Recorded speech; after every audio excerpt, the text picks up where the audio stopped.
अल्हम्दुलिल्लाहि नहमदुहु व नस्तईनुहु व नस्तगफिरुहु व नुमिनु बिही व नतवक्कलु अलैहि व नऊज़ु बिल्लाहि मिन शुरूरि अंफुसिना व मिन सय्यिआति अअमालिना मन यहदिहिल्लाहु फला मुदिल्ल लहु व मन युद्लिलहु फला हादिय लहु व नशहदु अल्ला इलाहा इल्लल्लाहु वहदहु ला शरीका लहु व नशहदु अन्न सय्यिदना व नबिय्यना व मौलाना मुहम्मदन अब्दुहु व रसूलुहु अरसलहु बिलहक़्क़ि बशीरन व नज़ीरा सल्लल्लाहु तआला अलैहि व अला आलिहि व अस्हाबिहि व बारक व सल्लम तस्लीमन कसीरन कसीरा अम्मा बाद क़ाल अल्लाहु तबारक व तआला फ़िल क़ुरआनिल मजीद फ़अऊज़ु बिल्लाहि मिनश शैतानिर रजीम बिस्मिल्लाहिर्रहमानिर्रहीम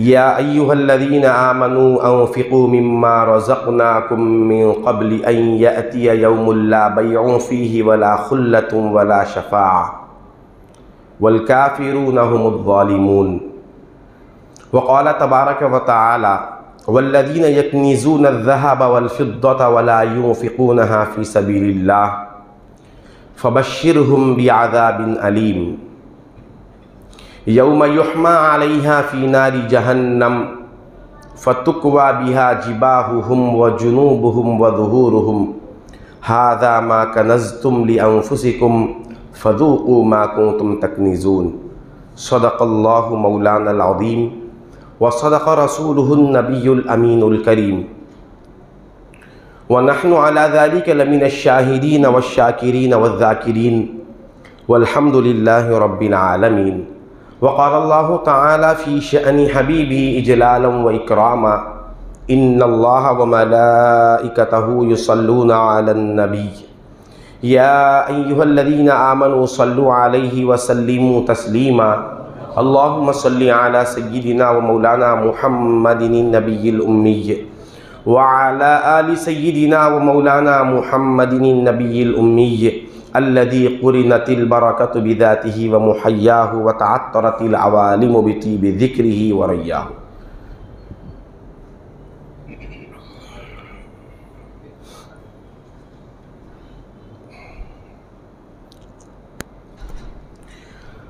अस्सलामु अलैकुम व रहमतुल्लाहि व बरकातुहू। बुज़ुर्गान मिल्लत, अज़ीज़ान मोहतरम,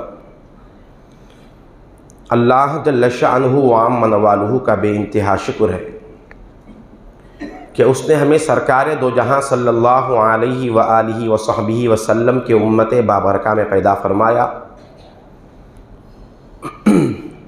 और हमें रमज़ानुल मुबारक जैसा मग़फ़िरतों सादतों वाला महीना अता फरमाया।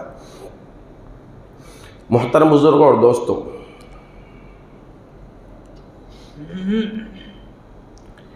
इंसान हकीकत में अपनी ज़ात के एतबार से किसी भी शय का मालिक नहीं है। वो अज़ल से हमेशा तक के लिए मोहताज और मजबूर है। इसका यह बय्यन वाज़ेह सबूत है कि इंसान जब दुनिया में पैदा हुआ, दुनिया में जब आया तो वो खाली हाथ आया और दुनिया से जब जाएगा तो खाली हाथ जाएगा। और इस मुख्तसर सी ज़िंदगी में जो कुछ माल और दौलत उसको मिली है वो महज अल्लाह तबारक व तआला की तरफ से एक अमानत है। न इंसान की मेहनत का वो नतीजा है, न इंसान के अंदर कोई ऐसी सलाहियत थी। मेहनत तो बहुत लोग करते रहते हैं, मगर मेहनत करने वाला हर आदमी माल वाला नहीं होता। इससे मालूम हो रहा है कि जिसको जो कुछ भी मिला है ये अल्लाह की तरफ से है। वमा बिकुम मिन निअमतिन फमिनल्लाह, तुमको जो भी मिल रहा है वो अल्लाह की तरफ से है। इसीलिए अल्लाह तबारक व ताला ये हुक्म दे रहा है, ऐ ईमान वालो, हमने तुम्हें जो कुछ दिया है उसमें से खैरात करो।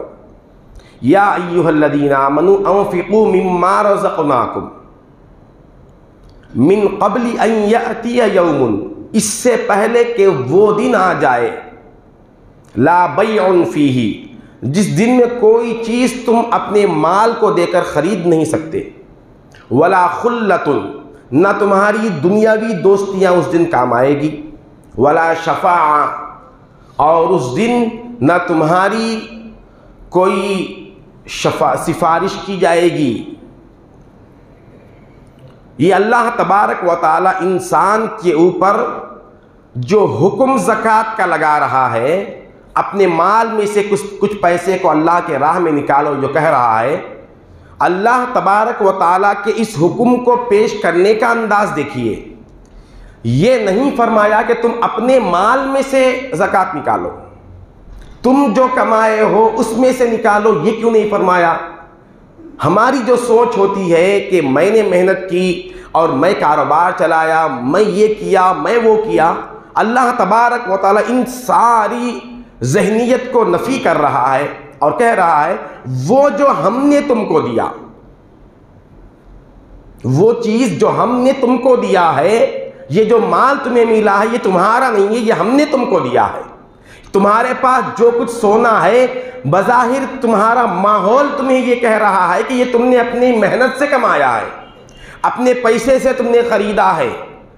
तुम्हारे पास जो कुछ जायदाद है उसमें तुम्हारी कोशिशें ही तुम्हें नज़र आ रही है, मगर हक़ ताला इंसान की कोशिशों को, इंसान की सलाहियतों को, इंसान की सारी ताकतों को नफ़ी करते हुए कह रहा है, अगर हम तुम्हें सलाहियत न देते, अगर हम तुम्हारे अंदर ये बात न डालते तो तुम ये माल कैसे कमा सकते। लिहाजा कोई बंदे का एहसान नहीं पूछ रहा है, बल्कि ये कह रहा है हमने जो तुमको दिया उसमें से तुम अल्लाह की राह में निकालो। आज नमाजी जिस तरह से आपको एक हद तक मिलेंगे, रोज़ेदार एक हद तक मिलेंगे, सरकार दो आलम सल्लल्लाहु अलैहि वसल्लम ने इरशाद फरमाया क़ियामत की निशानियों में से एक निशानी ये है कि ज़कात लोगों पर बोझ बन जाएगा। हदीस शरीफ तफसील से आई है, हुजूर ने फरमाया वज़्ज़कातु मग़रमा,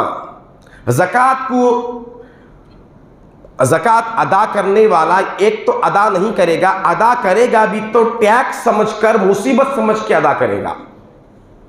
आज दो बातें ये अर्ज करना है, एक तो ज़कात निकालने की फिक्र करना, दूसरी बात ज़कात अपने माल से निकालते हुए अपने दिल में ज़रा सा भी बोझ ना हो कि मैं इतना मैं कमाया, इतने में से ये चीज़ निकाल दूंगा तो मेरे लिए कैसा है। ज़कात निकालने वाले नहीं हैं, बाज़ निकालते भी हैं तो खामी बहुत बड़ी उसमें ये है कि तकलीफ से निकालते हैं। 100 रुपए में से 2.5 रुपये निकालना, 40 रुपए में से 1 रुपया है तो ये समझ रहा है कि 40 में से 1 रुपया कम हो गया मेरे लिए। लाख रुपए में से निकालना है तो 2500 2500 ज़कात बनती है। तो यहाँ ये देखा जा रहा है, मुसलमान का ये फिक्र, मुसलमान के अंदर ये सोच आ रही है कि 2.5 लाख रुपए में से इतने हज़ार कम हो गए तो कैसा। अल्लाह तबारक व तआला तो ये कह रहा है अरे वो इंसान, ये लाख रुपए भी तेरे नहीं हैं, ये पूरे के पूरे मेरे हैं। मैंने तुझ पर एहसान किया कि उसमें से मुख्तसर सा हिस्सा निकालने का हुक्म दिया। और ये तो अवाम का मसला है। हज़रत सय्यदना अली कर्रमल्लाहु वजहुल करीम से किसी ने पूछा कि ऐ अली, ज़कात का हिसाब क्या है, ज़रा बताइए, ज़कात कितने में से कितना निकालना है, इसका हिसाब बताइए। तो हज़रत अली रज़ी अल्लाह ताला अन्हु ने बड़ा हकीमाना और शान वाला जवाब अता फरमाया। हज़रत शेर खुदा ने फरमाया पहले ये बताओ तुम्हारे हिसाब का ज़कात बताऊं या मेरे अहले बैत अतहार ख़ानदान नबूवत का हिसाब बताऊं। तो वो सवाल करने वाला थोड़ी देर के लिए परेशान हुआ, क्या हमारा और तुम्हारा भी कुछ और है।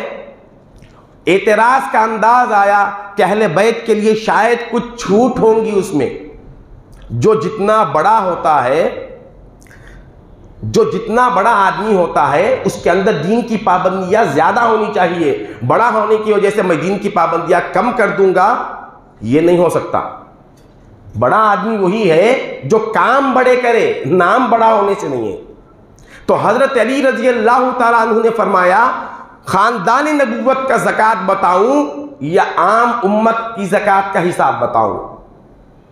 तो उसने कहा ठीक है, पहले आप ये तो बता दीजिए कि हमारा क्या है, फिर आप अपना बताइए।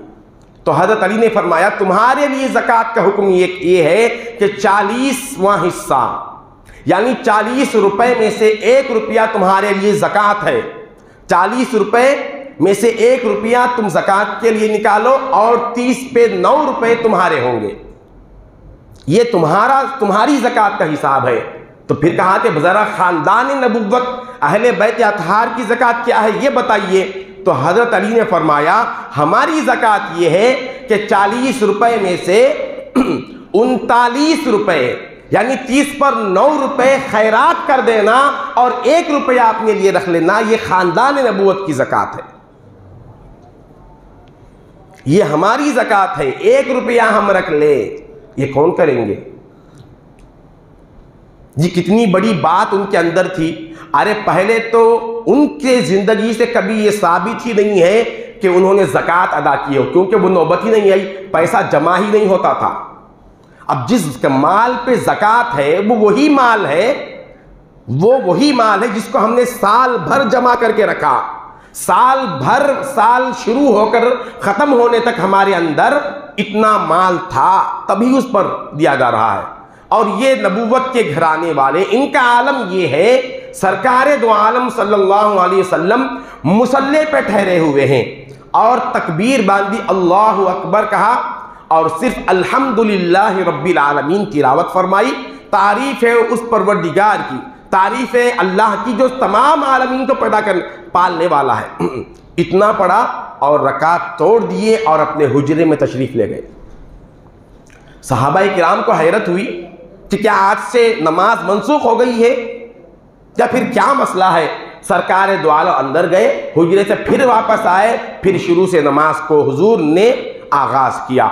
नमाज के बाद सहाबा ने पूछा, या रसूल अल्लाह, आज हमने एक अजीब बात आप में देखी है कि आप नमाज के लिए रकात बांधे सिर्फ अल्हम्दुलिल्लाह रब्बिल आलमीन आपने पढ़ा, फिर रकात तोड़कर हुजरे में तशरीफ ले गए। तो हुजूर ने फरमाया, मैं जैसे ही अल्हम्दुलिल्लाह रब्बिल आलमीन कहा था, मुझ पर अल्लाह की वही आई। मैं नमाज से पहले माले गनीमत, मेरे पास मेरे हिस्से में जो माल आया था वो गरीबों में तकसीम कर रहा था। उसमें से थोड़ा सा माल बच गया था और हजरत बिलाल ने अजान कह दी। मैंने मेरी बीवी आयशा रजी अल्लाह ताला अन्हा को कहा कि आयशा, ये बचा हुआ माल तुम गरीबों में तकसीम कर दो, मैं नमाज के लिए जा रहा हूँ। मैं जैसे ही रकात बांधा और अल्लाह को रब कहा तो अल्लाह के तरफ से हुक्म हुआ, ऐ मेरे महबूब, आप मुझे किस मुंह से रब कह रहे हैं? आप मुझे आलमीन का पालने वाला मुझको जो कह रहे हैं, उसके बावजूद आपके घर में 1 दीनार रखा हुआ है, आपके घर में 1 दीनार बाकी है और आप मुझे रब कह रहे हैं। बताओ, रब मैं हूं या वो 1 दीनार है? आपकी परवरिश मुझसे हो रही है या वो दीनार है? आप नबी वक्त है, आप मेरे महबूब है, महबूब के घर में 1 दीनार हो और वो रब्बुल आलमीन कहे, ये आपके शान के लायक नहीं है। ये कहना था। मैं नमाज को तोड़ा और घर में गया। मैं घर में गया, हज़रत आयशा से फरमाया, आयशा तुमने क्या गजब कर दिया, मैंने वो जो माल तकसीम करने का हुक्म दिया था वो क्या हुआ? हज़रत आयशा रज़ी अल्लाह अन्हा फरमाई, या रसूल अल्लाह, पूरे गरीब ख़त्म हो गए, 1 दीनार या 1 दिरहम बच गया था। मैंने सोचा कि नमाज के बाद खैरात कर लेंगे। ये सोचकर मैं उस 1 दिरहम को वैसे ही छोड़कर आ गई थी। हुजूर ने फरमाया, है आयशा, मेरे रब को ये बात गवारा नहीं है कि मेरे घर में कोई 1 दिरहम भी रहे और मैं इस हाल में उसको रब कहूं। क्या बात हो रही है। हालांकि हुजूर को इस बात की इत्तला भी बशरी तौर पर नहीं थी कि मेरे घर में एक दिरहम है। ये नहीं सोच रहे नमाज में ठहर करके अल्हम्दुलिल्लाह रब्बिल आलमीन बोल के, ये नहीं सोच रहे हैं कि मेरे पास तो बैंक बैलेंस है, मेरे पास तो जायदाद है, मेरे पास तो वो है, मेरा बेटा तो फॉरेन में है, वहाँ अरबस्तान में है, खबरस्तान में। ये तो नहीं सोचे। इस तरह की कोई सोच भी नहीं थी कि मुझे कुछ फायदा होगा। जो एक दिरहम घर में है, ना उसकी इत्तला है, ना उसके बारे में कोई सोच है, उसके बावजूद अल्लाह ताला हुक्म दे रहा है, महबूब ये कौन से रब की आप तारीफ कर रहे हैं। अब हमारे माल का हाल क्या है? जब जिस घर में ये आलम हो, वो ज़कात कहां से अदा करेंगे? अब ये सोच होगी हमारी कि फिर तो वो लोग बच गए खैरात से। नहीं, क्या वो लोग बच गए खैरात से? हरगिज नहीं। सहाबाए किराम फरमाते हैं, हमने मदीने में अहले बैत अतहार से बढ़कर किसी को सखी नहीं देखा। सबसे ज्यादा सदका और खैरात जिस दरवाजे से बढ़ता था, वो खानदान नबूवत का घर होता था, उन्हीं के घर से तकसीम होता था। और सबसे ज्यादा गरीबी जिस घर में नजर आती है, वो भी आखाए दो जहां का खानदान है। असल में सखी दिल होता है इंसान का, मालदार सखी नहीं होता। माल का आ जाना सखावत नहीं है। याद रखिए, क़ियामत की अलामतों में से एक अलामत ये भी है, वह अजअलुल माला, अल्लाह ताला खुद फरमाता है, अजअलुल माला इला बुखलाइहिम। क़ियामत के करीब माल उन लोगों के पास रहेगा जो जात में बखील रहेंगे, बखीलों के पास माल ज्यादा रहेगा। या तो हम अपने आप को उस कैटेगरी में शामिल कर ले जिसके बारे में हुजूर ये फरमा रहे हैं कि क़ियामत के करीब अलामतें ये होंगी, लोगों की हाल ये होंगे, वह अजअलुल मुल्क इला हुमकाइहिम। बादशाह और हुकूमत पर जो लोग फाइज होंगे, वो इंतहाई बेवकूफ़ किस्म के लोग होंगे। बेवकूफ़ लोग ओहदों पर रहेंगे। माल जो हुकूमत बेवकूफ़ों को दिया जाएगा, और माल किसको दिया जाएगा? बखीलों को दिया जाएगा। तो बात ये अर्ज की जा रही है, ज़कात अल्लाह तबारक व तआला की तरफ से न कोई बोझ है, न कोई जिम्मा है, इंतहाई आसान। पिछली उम्मतों का अगर जायज़ा लेकर देखेंगे, पिछली उम्मतों का हाल ये होता था, उनके पास इस उम्मत में जितनी आसानी नमाज में, रोज़े में, ज़कात में है, किसी उम्मत में नहीं है। क्या रोज़ा है भाई हमारा? ज़कात क्या है हमारी? बाज़ उम्मतें वो भी गुजरी है जिनका आधा माल अल्लाह के राह में निकालना पड़ता था। 100 रुपए में से 50 रुपए ज़कात के निकालना पड़ता था। अगर वो हुक्म हम पर होता तो क्या करते हम? 50 रुपए 100 रुपए में से निकालना पड़ता था। दूसरी बात, वो माल जो ज़कात का असली माल से जुदा किया जाता, वो अपने किसी गरीब भाई को भी दे नहीं सकते थे। या जिस तरह हम अपने माल से ज़कात निकाल कर अपनी गरीब या बेवा बहन को दे देते हैं, भाई को दे देते हैं, मोहल्ले के गरीबों को जो दे सकते हैं हम, पिछली उम्मतों में दस्तूर और शरीयत का हुक्म यह था कि किसी को देना नहीं, बल्कि 100 रुपए में से तुमने 50 निकाला है तो उसको कोहे तूर पर रख दिया जाता है, और आसमान से एक आग आकर उस ज़कात के माल को खा जाती थी। किसी के काम का भी नहीं। अगर कोई 1 लाख का माल निकाले ज़कात के तौर पर, उसको जाकर वहां कोहे तूर पर रख देना पड़ता है, और आसमान से एक आग आती और वो माल जल जाता, बस किसी के काम का नहीं रहता। अब इसमें बहुत बड़ी शर्मिंदगी की बात यह होती थी, अगर कोई हिसाब माल का सही न करे, यानी किसी के ऊपर जितना ज़कात है 50 रुपए में से अगर वो 40 पर 9 रुपए निकाले, 1 रुपया बचा कर रख ले, और ये 40 पर 9 रुपए उस पहाड़ पर जाकर रख के आए, तो आग आकर उस माल को खाती ही नहीं।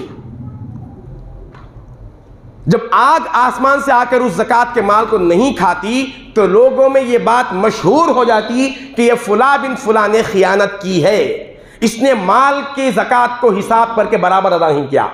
उसका ऐब भी लोगों के सामने फाश हो जाता, उसकी ज़कात भी काम की नहीं, और वो अगर कमी बेशी के साथ निकालता तो वो भी अल्लाह तबारक व तआला उस पर से पर्दा हटा देता। कुर्बान जाए सरकार दो आलम सासम की ज़ात पर, हमारे ऐबों को, हमारे गुनाहों को सरकार ने किस तरह से पर्दे डाल कर रखे हैं। हम सही ज़कात अदा न भी करें तब भी इसका अजाब होगा क़यामत के दिन, मगर लोगों पर अल्लाह ताला इस उम्मत के ऐबों को फाश करके नहीं बताया, हमारे गुनाहों को फाश नहीं किया। और फरिश्तों को जब कभी भी मुसलमान, जब कभी भी इस उम्मत के अफराद किसी नेक काम पर जमा हो जाते हैं, अल्लाह ताला हर ऐसे मौके पर फरिश्तों को उतार दिया। हर ऐसे मौके पर, जैसे फरिश्ते का 2 फरिश्तों के शिफ्ट होते हैं, एक रात में इशा के नमाज के वक्त एक जमात उतरती है फरिश्तों की, फिर वो फजर तक रहती है, ऐन फजर के वक्त फरिश्तों की एक और जमात शिफ्ट उतरती है।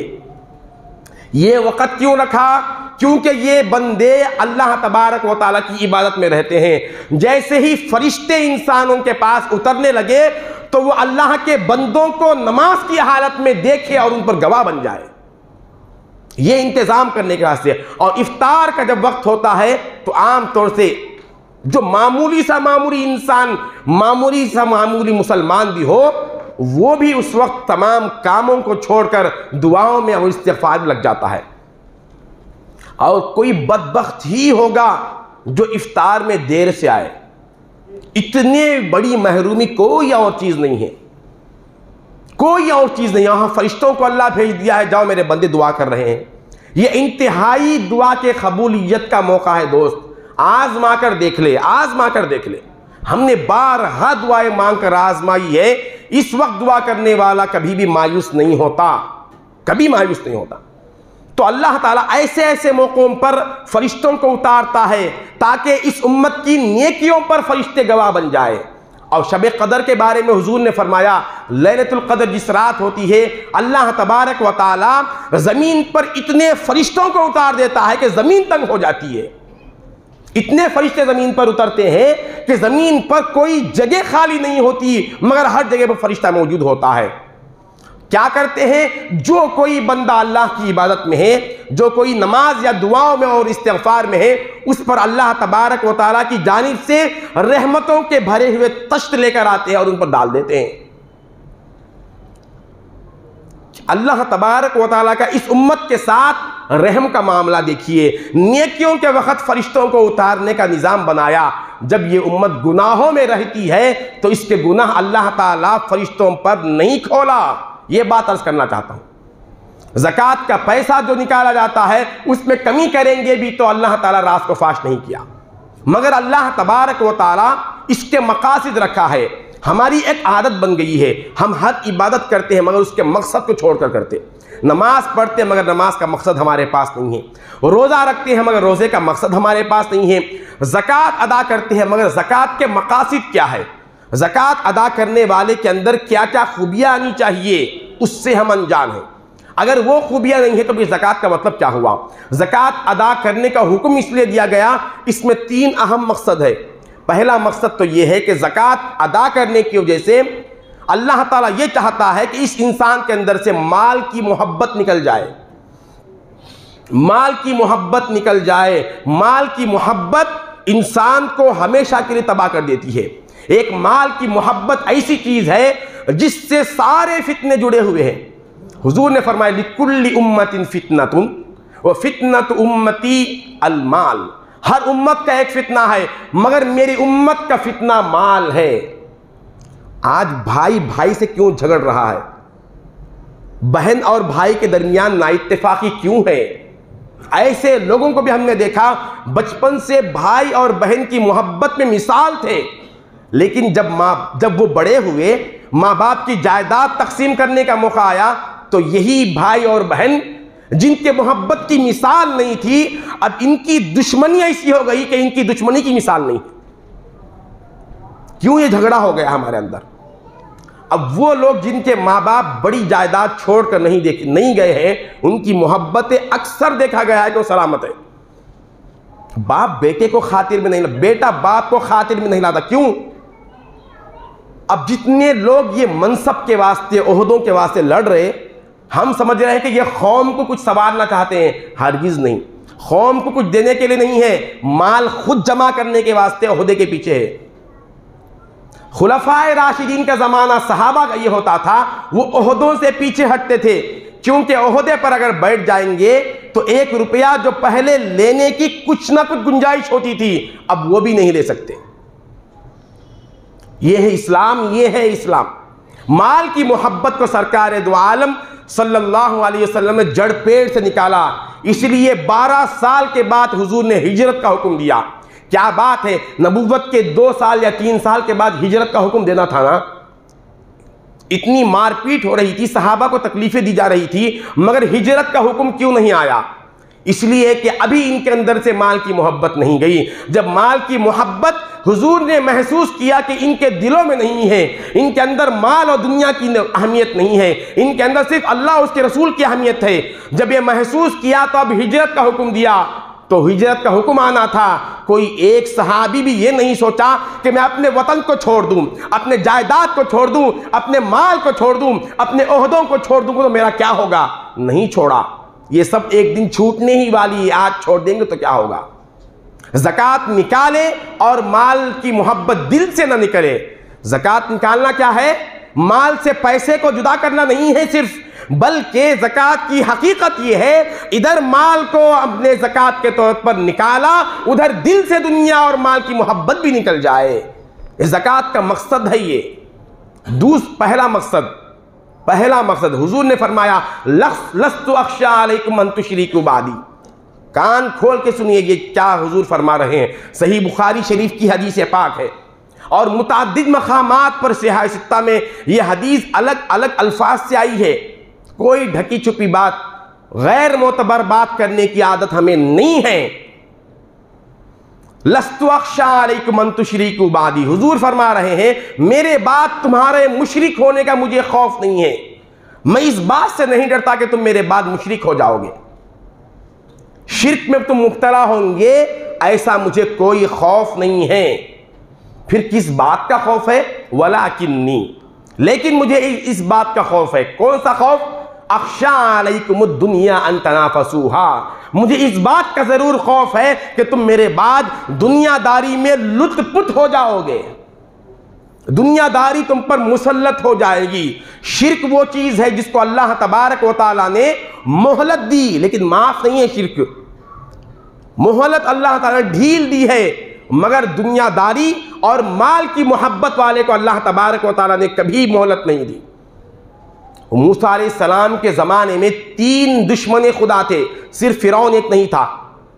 3 ऐसे दुश्मन थे जो अल्लाह तबारक व तआला की नज़र में बिल्कुल मबगूज़ थे। एक फिरौन था और एक मूसा सामरी था जो बछड़े को बनाकर बनी इसराइल को दोबारा शिर्क में मुब्तला किया था। इसको सामरी कहते हैं, कुरान में इसका जिक्र आया है। तीसरा कारून था, कारून। 3 ऐसे थे, मगर बताइए ये तीनों में सबसे जालिम कौन थे?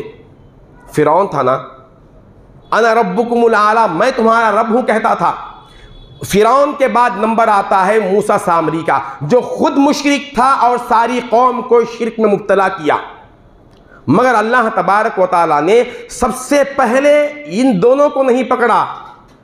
फिरौन को पहले नहीं पकड़ा, सामरी को पहले सजा नहीं दिया, सबसे पहले सजा दिया कारून को। क्या बात है?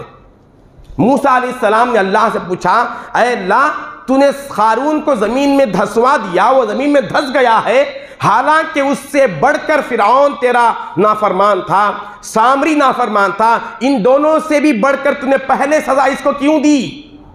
अल्लाह ताला ने जवाब दिया, ऐ मूसा, इसकी वजह यह है, फिरौन जो है मुशरिक जरूर था, वो लोगों के सामने अपने आप को रब कहता था, मगर वो मेरे बंदों को खाना खिलाता था। फिरौन क्या करता था? अल्लाह ताला के बंदों को खाना खिलाता था, गरीबों की मदद करता था। इसलिए वो इतना बड़ा नाफरमान होने के बावजूद मैंने उसके अजाब को मुअख्खर कर दिया, टाल दिया, देर से उसको अजाब दिया। फैसला बाद में उसका हुआ। उसके बाद सामरी जो था वो सारे लोगों को, जितने भी लोग थे बनी इसराइल, उनमें अक्सर लोगों को शिर्क में मुब्तला कर दिया। लेकिन अल्लाह ताला ने फिर फरमाया, ऐ मूसा, ये सामरी भी बड़ा सखी आदमी था लोगों को बहुत खिलाता पिलाता था।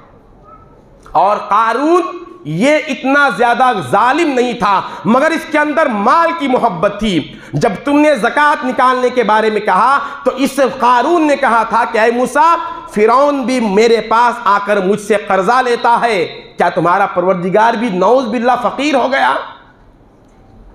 अल्लाह ज़कात निकाल लो जो कह रहा है उसके ज़ात के लिए नहीं है। याद रखिए, ज़कात निकालने वाला वो खुद मोहताज है, जिसको दे रहा है वो मोहताज नहीं है। जो हमारे ज़कात का पैसा ले रहा है वो गोया कि हम पर एहसान कर रहा है। ज़कात निकालने वाला जिसको दे रहा है, ज़कात निकालने वाला एहसान नहीं कर रहा है। गरीब और फ़कीर तुम्हारी ज़कात को लेकर तुम पर एहसान कर रहे हैं। अगर वो पैसे न ले, इनकार कर दे, तुम्हारे ऊपर से ज़कात का जिम्मा ही नहीं हटेगा ना। ज़कात का जिम्मा कहां से हटेगा? तो अल्लाह तबारक व तआला की हिकमत है। तो पहला मकसद ज़कात का यह है कि माल की मोहब्बत दिल से निकल जाए। माल जमा करके रखना, फिर उससे मोहब्बत रखना, उससे हमारे हाजतों को, ख्वाहिशों को तकमील पाने की आरजू रखना, यह बेईमानी है। अल्लज़ी जमा मालन व अद्ददा, खास कर अल्लाह ने फरमाया वैल है उनके लिए, तबाही है उनके लिए जो माल को जमा करते हैं और गिन गिन कर रखते हैं। उनका गुमान यह है कि यह कल को काम आएगा। किसको काम आया आज तक माल? कल को कल को किसको काम आया? लेकिन जो अल्लाह के राह में खर्च किया, दिया है, याद रखिए, याद रखिए, वो कभी मुफलिस नहीं हुआ। मुफलिस हुआ वो? कभी मुफलिस नहीं हुआ। अल्लाह के राह में देने वाला कभी मुफलिस नहीं हुआ। तो दूसरा मकसद ज़कात निकालने का यह है कि इंसान के अंदर सखावत पैदा हो, सखावत पैदा हो। अगर हमारे दरमियान ही में देख लीजिए, किसी के पास माल ज़्यादा है, 2 रुपए खर्च नहीं कर रहा, क्या बोलेंगे उसके बारे में? उसको कोई पसंद करेगा? लोग खुद उसको पसंद नहीं करेंगे। भाई बड़ा बखील आदमी है, पैसे बहुत है, क्या फ़ायदा। ऐसे लोगों को भी हमने देखा, करोड़ों की जायदाद है लेकिन मामूली कपड़े पहन लेके आते, ताकि लोग देखकर मेरे माल के बारे में लोगों को मालूम ना हो जाए। घर में चोरा पड़ते समझते नहीं मालूम, नहीं क्या समझते नहीं मालूम। अल्लाह ताला ये चाहता है कि इन्नल्लाह अहब्बा अन यंजुरा असरा निअमतिही अला अब्दिही औ कमा क़ाल। अल्लाह ताला फरमाता है कि मैं अपने नेमत का असर अपने बंदे के ऊपर देखना चाहता हूँ। यानी अल्लाह अगर मालदार बनाया है तो कपड़े भी वैसे ही पहने और खूब खैरात भी करे कि अल्लाह ताला ने मुझे ये दिया है। जो नेमत अल्लाह ने दिया है उस नेमत को जाहिर करना, ये अल्लाह ताला की चाहत है। तो दूसरा मकसद ये है कि तुम्हारे अंदर बखीली ख़त्म हो जाए और सखावत पैदा हो। यानी जब 40 रुपए में से 1 रुपए निकाल दिए तो साथ ही ये भी जज्बा आ जाए कि इन बाकी बचे हुए पैसों को भी मैं किसी भी तरह की अल्लाह के राह में खर्च कर दूं। 2 चीजें हो गई। तीसरा मकसद यह है ज़कात का कि जो माल ज़कात के तौर पर निकाला जाता है उस माल में इजाफा हो जाना, यह तीसरा मकसद है। क्या होता है? ज़कात का जो लफ्ज़ सुन रहे ना बार बार, ज़कात ये अरबी का लफ्ज़ है। इसका अगर तर्जमा मीनिंग किया जाए तो क्या मीनिंग बनेगा इसका? ज़कात एक अरबी वर्ड है, इसका एक तर्जमा, एक मीनिंग होता है। अगर वो देखा जाए तो उसका माना यह है कि ज़कात कहते हैं इजाफा, ज़्यादती करने को। अब हैरत की बात है, ज़कात निकालेंगे तो माल कम हो जाएगा, मगर सरकार दो आलम बता रहे हैं ज़कात निकाले तो तुम्हारे माल में से तुम्हारा माल बढ़ जाएगा। तुम 40 में से 1 रुपया निकालोगे तो तुम्हारा माल उससे ज़्यादा हो जाएगा। और ये बिल्कुल हमारे तजुर्बे की बात है। गुज़िश्ता साल हमने ज़कात निकाला तो क्या माल कम हो गया इस साल? 10 तोले हमारे पास सोना था गुज़िश्ता साल, अब गुज़िश्ता साल ज़कात निकाल दिया तो क्या दूसरे साल 9 तोले हो गए? वो चलो 1 ग्राम तो भी कम हुआ। कम होना तो दूर की बात है, गुज़िश्ता साल कम ज़कात अदा करे, अब ज़्यादा अदा करे। 10 के 10 तोले ही है, गुज़िश्ता भी 10 तोले थे, गुज़िश्ता साल भी 10 तोले थे, अब भी 10 तोले ही है। मगर मार्केट में रेट क्या है उसका? आपको मालूम है गुज़िश्ता रमज़ान में सोना जो है तोला यानी 10 ग्राम जो है वो कितना था? 30 पर 7 या 30 पर 8 हज़ार रुपये था। अब क्या है? तो गोया कि वो 10 तोले तो बढ़े नहीं मगर उसकी कीमत बढ़ गई। गुज़िश्ता साल अगर आप उस सोने को बेचते तो उतना पैसा नहीं आता था, आज बेचेंगे तो ज़्यादा पैसा आएगा। कैसा सरकार दो आलम का मंशा पूरा हुआ।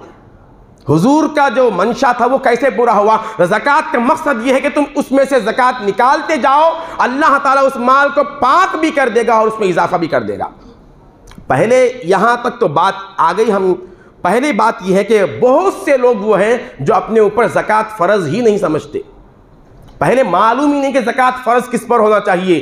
कभी हमने पूछा भी नहीं कि मेरे ऊपर ज़कात फ़र्ज़ है या नहीं, क्योंकि अगर किसी से जाकर पूछेंगे मौलवी से तो कहीं ज़कात निकल के ना आ जाए, इसलिए पूछना ही छोड़ दो। पूछे तो ज़कात बन जाती, कैसा भी वो कैसा भी ज़कात निकालने का मसला निकाल देते, इसलिए पूछना करना ना करो। हम खुद समझ लेंगे कि भाई हमारे पास खाने के वास्ते खाना भी नहीं है, घर में तो पूरे जेवरात भरे पड़े हैं। हमारे शोहर सुबह से शाम तक जो है मजदूरी कर लेते, सुबह से शाम तक रोज़ाना की कमाई है। फिर वो माल जो रखा हुआ है वो क्या है, असल में अलग जो पैसा आ रहा है उसका हिसाब नहीं है, जो जेवर है उसी में से निकालना है। मिसाल के तौर पर 5 तोले का हार है, उसी में से थोड़ा काट कर निकालना है ज़कात के तौर पर। अब वैसा इसलिए नहीं निकालते कि वो सेट जो होता है वो ख़राब हो जाएगा, इसलिए सेट को ख़राब क्यों करना, ये समझकर पैसे अलग से ज़कात का हिसाब करके पैसे अल्लाह के राह में खर्च करते हैं। असल उसूल तो ये है, खाने को खाने, मामूली ज़िंदगी में हमारे पास क्या है, ज़मीन रखी हुई है। कई हमारे पास ऐसे हैं, वहाँ एक ज़मीन खरीद के रखे, वहाँ ज़मीन खरीद के रखे, यहाँ ज़मीन खरीद के रखे। इस दौर में सोने चांदी से बढ़कर जायदाद दौलत है। आज इतने ज़मीन खरीद के रखे, वहाँ अगर रेट बढ़ जाएगा तो वो बेच के खाऊंगा, वहाँ अगर कीमत बढ़ जाए तो वो बेच के खाऊंगा। बिल्कुल मजहब नहीं रोका, मैं इसकी मजम्मत बुरा नहीं कर रहा हूँ। आप एक ने पूरा विजयवाड़ा खरीद लीजिए, इस्लाम उससे नहीं रोका, पूरा विजयवाड़ा खरीद लीजिए। इतना भी अगर कोई मालदार है तब भी इस्लाम न उसको कोई बुरी नजर से देखने का हुक्म देता है, न उसका दीनी मकाम घटता है, हरगिज नहीं है। लेकिन सवाल यह है कि वो जो माल रखा है, वो जायदाद जो रखे अल्लाह के मंशा से रखे या नहीं है। जो प्लाट और जो जगह हम इस नीयत से खरीद कर रखते हैं कि रेट आ जाए तो मैं बेच दूंगा, उस पर ज़कात बनेगी ज़रूर।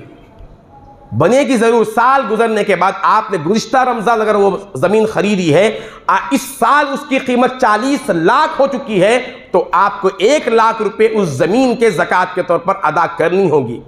वरना याद रखिए, ये तजुर्बे की बात कर रहा हूं, जिस माल से ज़कात अदा किया जाता है गोया के उस माल को यानी 40 रुपए में से 1 रुपया निकाल दिए तो वो 30 पर 9 रुपए गोया के हमने अल्लाह के हाथ में दे दिए।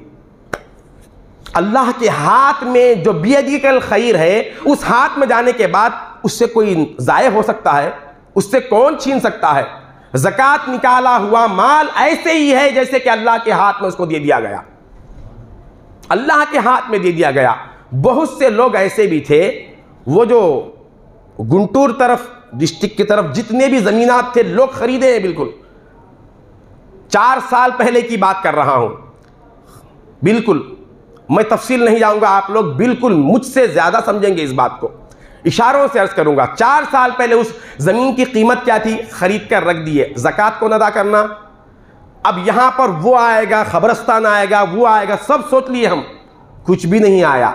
उसकी सारी कीमत गिर गई। अब आगे चलकर और भी गिर जाएगी उसकी कीमत। क्यों गिरी भाई कीमत? सब ये सोच रहे हैं कि उसने ऐसा किया, उसने फ्रॉड किया, फला मिनिस्टर ने क्या किया। कुछ भी नहीं। जितने लोग कसरत से वहां जमीन खरीदे हैं उन्होंने ज़कात अदा नहीं की, लिहाजा अल्लाह ताला ने वहां के जमीन की कुल कीमत को गिरा दिया। अगर ज़कात अदा करते लोग, ये क्यों समझ रहे हैं भाई 40 लाख आपके पास है, कौन जुल्म कर रहा है, 1 लाख रुपए उसमें से अदा करो। जो परवरदिगार 40 लाख की जमीन तुमको दिया है, क्या उसके लिए ये हक नहीं है कि तुम उसमें से 1 लाख रुपए निकालो और अपने ही गरीब भाई को दो या उसके बच्चों को दो, अपने गरीब पड़ोसी को दो जिसके पास 40 लाख तो क्या 1,000 भी नहीं है। निकाल कितने पैसे निकल रहे हैं ये देख रहे हैं, कितने में से निकल रहे हैं ये हमने देखा ही नहीं। ये अल्लाह का वादा है। ये इस बात पर यकीन है तो ईमान है, वरना ईमान नहीं। ईमान किस चीज का नाम है? ईमान किस नमाज पढ़ने का नाम सिर्फ ईमान है? तो हमारे पास जितने जायदाद है जिसको हमने वैसे ही बेचने की नीयत से रखा है, जहां जहां हमने रखा है उस पर ज़कात है। अलबत्ता किसी मकाम पर हमने ज़मीन ख़रीदी और नीयत हमारी ये है कि यहाँ पर मैं घर बनूँगा, तो उस ज़मीन को 10 साल भी गुजर जाए ज़कात नहीं है, क्योंकि यहाँ तिजारत की नीयत नहीं है। जितने ताजरीन हैं कपड़ों के, चप्पलों के, ये जो भी फर्नीचर वाले जो भी है, इनके पास जितना भी माल है इन पर भी ज़कात फ़र्ज़ है। साल में जिस वक्त आपने अपने गोदाम को या अपनी दुकान को भरा है वो तारीख नोट कर ले, फिर साल जैसे ही गुजर जाए, बराबर एक रमज़ान को आपने माल जमा किया है तो फिर एक रमज़ान को देखे कितना माल है, दरमियान में कितना आया और कितना गया उसका एतबार नहीं। 10 लाख का माल अगर आपने दुकान में भर दिया, दरमियान में 5 लाख का माल गया और 5 लाख का आया, ये दरमियान को छोड़ दे, फिर बराबर साल गुजरने के वक्त इस्लामी कैलेंडर के मुताबिक से साल गुजरने के वक्त कितना माल बचा है उसका अंदाज़ा करें और उस पर भी ज़कात है। बीवी के ज़कात बीवी पर, बच्चों की ज़कात बच्चों पर है, बैंक बैलेंस है, कर्जा है, कर्जे का बहुत लोग सवाल करते हैं। अब बहुत से लोग होशियारी भी करते, अब साल करीब आ रहा है तो माल लेकर जाके बैंक में रहन को रख देते और उसे लोन ला लेते। भाई मेरे पास माल नहीं है, मैं कर्जदार हूं।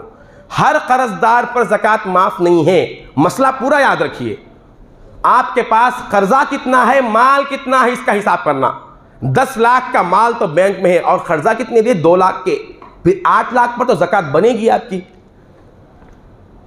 8 लाख पर तो ज़कात बनेगी ना। सिर्फ 2 लाख रुपए आप पे कर देंगे तो 10 लाख का माल आपको आ जाएगा, तो 8 लाख पर फिर तो आपकी ज़कात ज़रूर बनेगी। तो पहले ये बात अच्छी तरह तय करे, जिसको आखिरत की फिक्र है, अपने माल के हिफाजत की फिक्र है, वो पहले अपने माल का हिसाब करे, किसी आलिम से रुजू करे। मैं हर मसला बयान नहीं करूंगा क्योंकि ज़कात के मसाइल इतने फैले हुए हैं, पूछे मत। बहुत से लोगों को एक बार बोलने से बात समझ में भी नहीं आती। ये ज़कात के मसाइल ही ऐसे हैं, पहले मालूम करना चाहिए।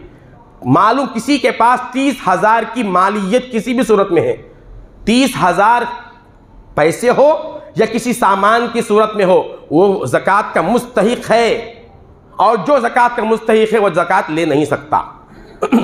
एक बात है। अब इसमें अहम बात मैं अर्ज करूंगा, वक्त ख़त्म पे है। ज़कात के मसाइल में बहुत अहम चीज़ है, ज़कात देना किसको है। आप सारा कुरान पढ़ जाइए, कुरान करीम में ज़कात कितने में से निकालना इसका हुक्म नहीं है, साल गुजरने पर निकालना इसका भी हुक्म नहीं है। ज़कात का कोई मसला कुरान में नहीं है। सिर्फ एक मसला कुरान बयान करा। कौन सा मसला? ज़कात देना किसको है ये बयान किया कुरान। क्या मतलब है इसका? इन्नमस सदक़ातु लिल फ़ुक़राई वल मसाकीन वल आमिलीना अलैहा वल मुअल्लफ़ति क़ुलूबुहुम व फ़िर रिक़ाबि वल गारिमीना व फ़ी सबीलिल्लाहि व इब्निस सबील। ये 7 मसारिफ कुरान ने बयान किया।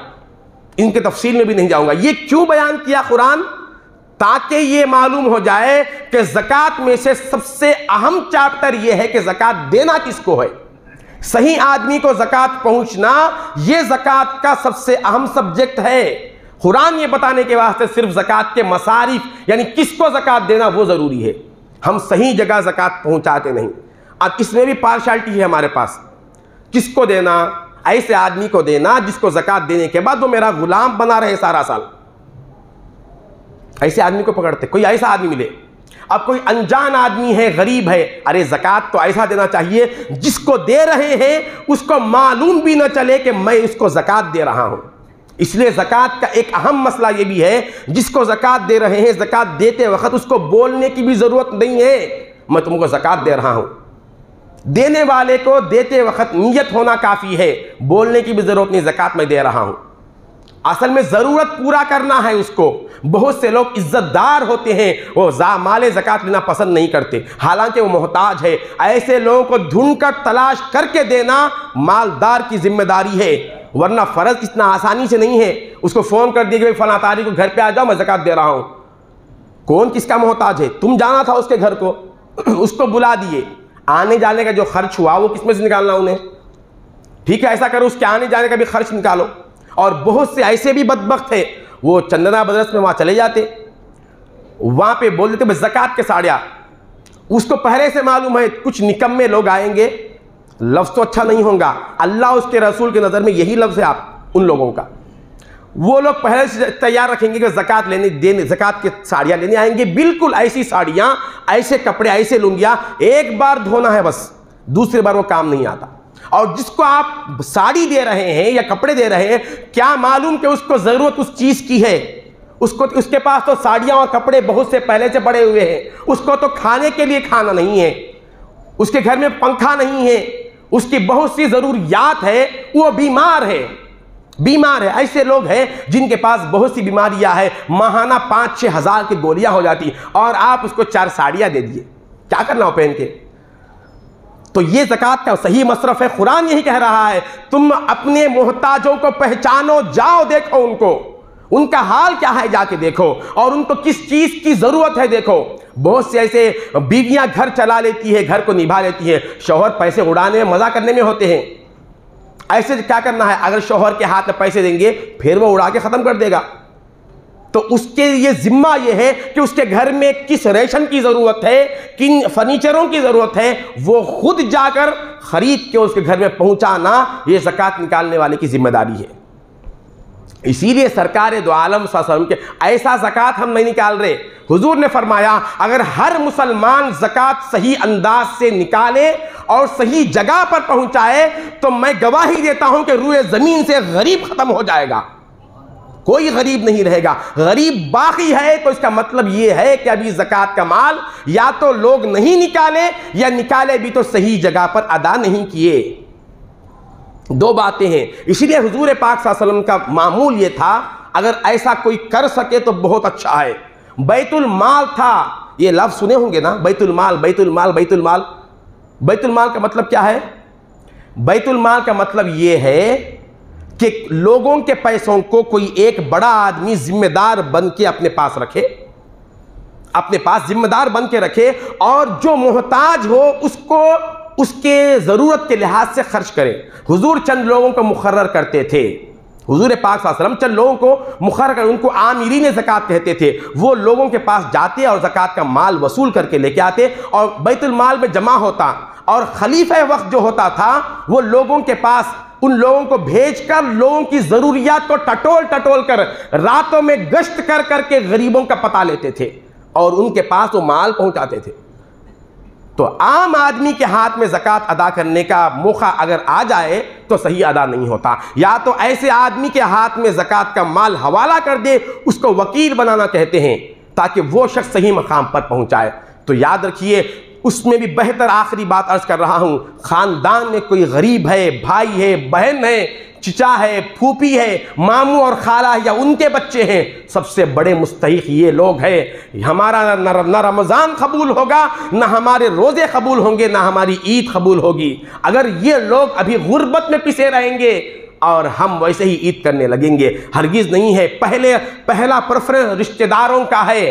रिश्तेदारों का बहुत बड़ा मकाम हुजूर ने बताया है। वक्त चूँकि बहुत हो गया है, मैं माजरत चाहता हूँ, सिर्फ ये कहना चाहता हूँ कि बहुत से मसाइल मैं बोल ना सका, लेकिन इतना तो मैंने कह दिया कि आप तलाश करें ऐसे शख्स के पास जो जिस आलिम से आप मानूस है, पहचानते हैं, उनके पास जाकर अपने सारे माल और दौलत की पोटली खोल के रखे, मेरे पास ये है, मेरे पास है, छुपाइए मत। सामने वाला समझेगा तो क्या करेगा, भाई वो कौन सा बड़ा, आज के मौलियों में इतनी बड़ी जरूरत क्या है आपका माल हड़प करने के लिए। तो अपना माल पेश करें, मेरे पास ये जायदाद है, इसमें से कितनी ज़कात बनेगी।